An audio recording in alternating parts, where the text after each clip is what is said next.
પણ એ પોલીસ હતો એક જ ધમકી દે, પોલીસ નું કાંઈ ન બગાડી લે, તારે જ્યાં દોડવું હોય ત્યાં દોડી લેશે.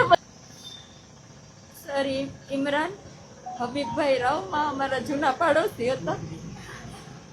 હું એક રાતમાં મમ્મીના ઘરે રોકાવા ગઈ હતી ત્યારે ઘરની બાજુમાં ટેલર છે, લેડીઝ ટેલર, ત્યાં બ્લાઉઝ સીવડાવવા હું બેઠી હતી. આવી ધર્મી ન્યા જ બેઠો હોય છે, એની બેઠક ન્યા જ છે, લેડીઝનો ધંધો તો એ ન્યા જ બેઠો હોય છે.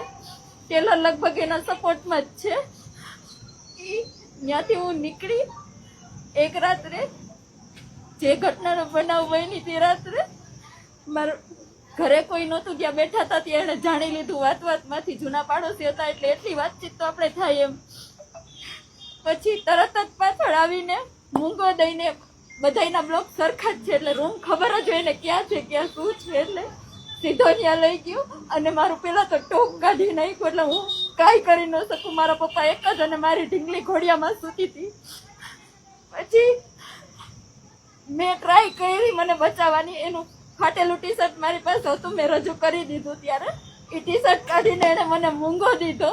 પછી મારી સાથે નો કરવાના કામ કરી રહી રાતે. પછી એ જ હાલતમાં મારા ફોટા ને વિડીયો લેતો હતો.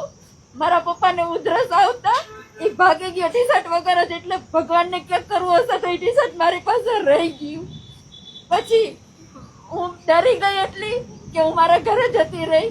પછી ત્યાંથી 2 દિવસ સુધી એને રેકી કરીને મારું સાસરાનું ઘર ત્યાં છે, જ્યાં હું ને મારા ઘરવાળાને મેં ભાડે રહેતા હતા. જેવો મારો ઘરવાળો બહાર જાય એવો ઘરમાં ઘૂસી જાય. મારી ઢીંગલીની સામે મારી સાથે નો કરવાના કામ કરે, વિડીયો બતાવીને તારા સાસરિયાને બતાડી દઈશ, વાયરલ કરી દઈશ, આમ કરી નાખીશ, એમ કરી નાખીશ. ડેરીએ મારા માણસો રહે છે, છરીએથી મારી નાખીશ. નો હોય એવી ધમકી આપી આપીને અવારનવાર. તોય હું સર એટલી સ્ટ્રોંગ છું ને, હું બીવું નહીં એમ. બધા અમારા જ હોય. આ બીકથી હું કોઈ દિવસ પોલીસ ચોકીનું પગથિયું નહોતી ચડી સર. મહિલા સ્ટેશને 2 વખત હું ગેટ પાસેથી પાછી વળી ગઈ સર, બીકને મારે કે કોઈ મને સાંભળશે નહીં. મારા સુધી હતું ત્યાં સુધી મેં બહુ સહન કર્યું સર. વાત મારી દીકરીની આવી, પછી મારી દીકરીને વેચવા સુધીની. મારી દીકરી એના પગ પકડતી મારી માને મૂકી દે, મારી માને મૂકી દે, તું રહેવા દે.